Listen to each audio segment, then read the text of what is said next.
All right, hello again. We are going to start our dot drawing, but first you have to find a photograph, and a photograph wants to be one where it has a good range of values. That's quite a bit of black back there, but that can be done. But there's good um, dark, kind of gray, lots of grays going on in here, good darks and lights. So that type of photograph is really nice. And it needs to be a photograph of something real. And you can see how I have several samples here of different types of photographs, from animals to people to plants and animals. See here, there's lots of nice darks, mediums, and lights. Okay, that's the kind of thing you want. You also want some areas that have some gradations and some nice edges. And that happens in most images. Let's see what else we have. You'll see that one again in a minute. Um, there's a zoomed in version of those two dogs. And there's a ice cream cone. That has great dark, medium, and light. Okay, and it's a pretty dynamic, and want to get an image that kind of fills up the space nicely too. Okay, not just this little ice cream cone on a blank space. And there's a ladybug, nice background, nice little fuzzy bit back here that's real easy to get. And what else do we have here? Many times we can do animals with fur. We don't draw every single fur or every single hair, but we get the idea behind it. And what else? I forget what my last one is. Oh yeah, another animal. So that all these kind of images work great. And what's going to happen is we're going to print that out, and typically the size is 6 by 9. So there will be a Google slide that will allow you to fit your photo in. Get your photo printed. Then we're going to get a piece of tracing paper, the same stuff you used on your kaleidoscope. And it should be a piece of tracing paper that is the same size or maybe a little bit oversized. That's no big deal. And we're going to just tack it down with two little pieces of blue tape. And you're just going to trace with a regular old pencil. Most of the time you don't need the light box. But sometimes, maybe inside the mouth, I can't see some of those little darks and lights. I can go to the light box to get some details. But most of this can be done without the light box. You can see right through this tracing paper. And let me show you what it looks like after the tracing is done. So we have our photo of this horse. And the idea is to trace all of the major and even some of the little darks and lights. Okay, so if you look at this one's finished. It's hard to see unless you get up close. See, it's really showing where all the little darks and lights can happen. So then when you start doing your dots, and this one's just started, you can really get in there because you had little outlines where the little value changes were. Okay, so you can really get in there and get some nice little subtle changes. And similar kinds of things will happen right down here. You want to trace lightly. This is even darker than it needs to be. And we're going to erase the pencil line after you're done. So there's one sample. Another sample is this deer.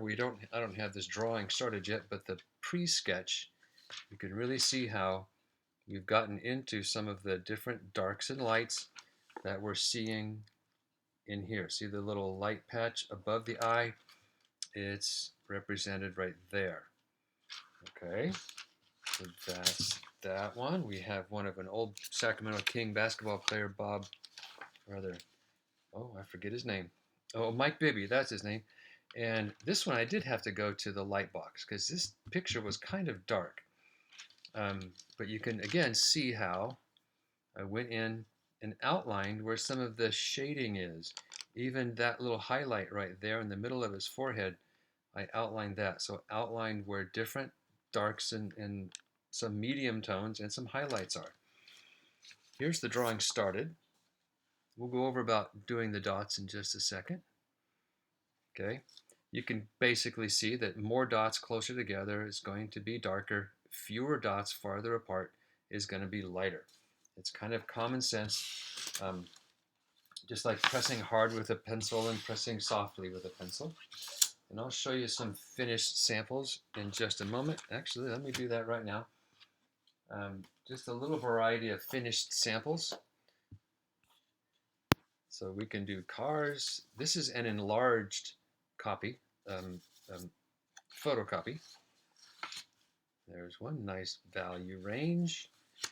You can get into some nice detail. Look at all the folds and everything on that jacket.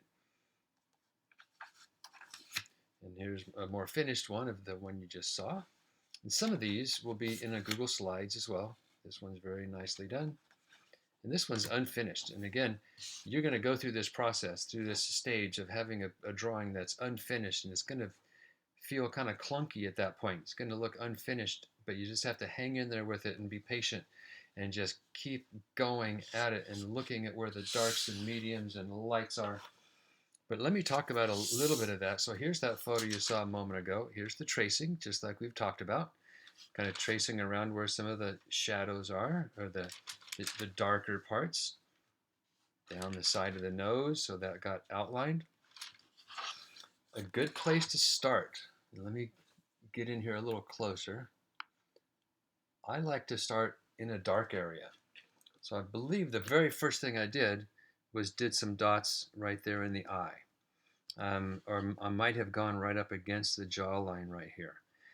Then you can always compare one value to another if you have one of those dark tones there for you. It really does help that way. A couple things I want to talk about generally about doing dots. First is that you don't want to, so if this is a pen and it's not, you don't want to hear the dots. You need to have quiet dots, because this is a nice pen and that little felt tip marker will smush and it won't last as long. And the dots get clunky, and the dots sometimes turn, and when you're doing that too fast, they turn into little, we call them fishtails, and we don't want that. Okay, we want nice clean dots. So it should be quiet when you do that. If your paper tends to bounce up and down a little bit, you might catch the paper and make those little fishtails. So what I will often do is have just a regular old pencil, the eraser end of a pencil, and for some reason I can't find mine right now. It was here a second ago. That's all right. I'll put an eraser of a pencil right there next to where I'm working, so it does not kind of bounce up and down, just kind of like that. So you cannot hear that at all. Now, you also want to think about the word sprinkle. You want to sprinkle your dots. You don't want to clump them together like this unless you know it's a really dark area. You also don't want to work in sections. Don't just kind of make a circle and fill it in. What the idea is that you want to imagine if you sprinkled pepper onto a white surface, it would not have any kind of a pattern. You just kind of be evenly distributed. So as you are doing your dots, and another word for dots is pointillism or stipple. So you might hear all those terms. And if you want something to get gradually darker, so you always want to start a little bit lighter than you think you need to. And notice how when I'm putting my dots down, it's not going in a row. Okay, I'm really kind of sprinkling them almost randomly. But now if I want that area to get a little bit darker, I need to kind of be careful and just try to hit the open spots to get it a little bit darker. So you wind up not accidentally making, like a little dark spot where you didn't want it. Okay, so sprinkling your dots is a really good technique, or way to think about it. Now, all these drawings are going to have these lines that represent where something fades from dark to light. Like right here, this little shade between the nose and the forehead. That's a nice soft little gradation right there. Here's what you need to watch out for. So yes, sometimes you're going to go right up to that edge where your pencil line is, and that's more easily controlled. Now, if I drew a little pencil line right here, let's imagine that that's a space where I need to let it fade away. And notice how I've done some dots, but I stopped doing those dots well before that pencil outline. What you want to do is, before you get to this pencil outline, begin your dots getting farther apart. So right now I'm going to start to let my dots really sprinkle farther apart from each other, and I kind of ignore that line, knowing that that's just where my dots are going to get farther apart. And as something has a gradation, it gets dark to light, you simply have to sprinkle those dots farther apart from each other.